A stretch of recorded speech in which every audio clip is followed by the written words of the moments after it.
Hi friends. अब तक हमने डिस्कस किया इलेक्ट्रिकल लोड के बारे में। आज हम डिस्कस करेंगे पावर फैक्टर किसे कहते हैं।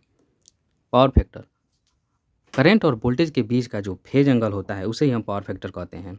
पिछले वीडियो में मैंने आपको बताया था कि रजिस्टिव लोड में करंट और वोल्टेज के बीच का जो फेज एंगल होता है वो 0 डिग्री होता है, क्योंकि एक ही फेज में होते हैं।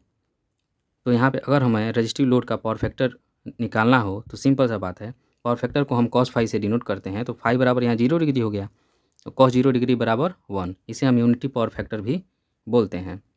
अगर मान लीजिए आपको एक्टिव पावर दिया है और एपरेंट पावर दिया है तो पावर फैक्टर आपको निकालना है, तो इसका भी एक फार्मूला होता है, पावर फैक्टर बराबर एक्टिव पावर अपान एपरेंट पावर। यानी एक्टिव पावर और एपरेंट पावर के रेशियो को भी हम पावर फैक्टर बोलते हैं।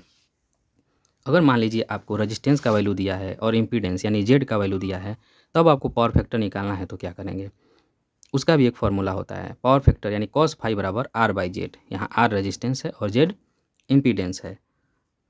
तो इस प्रकार आज पावर फैक्टर ये समाप्त हो गया। इन तीनों रूल का यूज करके हम पावर फैक्टर इजीली निकाल सकते हैं। और पावर फैक्टर देखिए, पावर फैक्टर -1 से 1 के बीच में इसकी वैल्यू होती है, इससे अधिक नहीं हो सकती।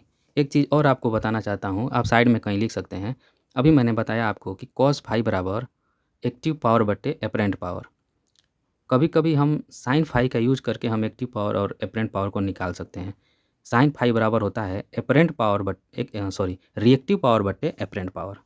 साइन फाई का वैल्यू होता है रिएक्टिव पावर बटे एपरेंट पावर। ये साइड में आप कहीं भी लिख सकते हैं, ये बहुत ही बढ़िया फार्मूला है। इसका यूज करके हम एक्टिव पावर वगैरह कहीं कहीं ऐसे आ जाते हैं जहाँ पे हमें निकाल नहीं पाते हैं, वहाँ पे इस फार्मूले का हम यूज़ कर सकते हैं।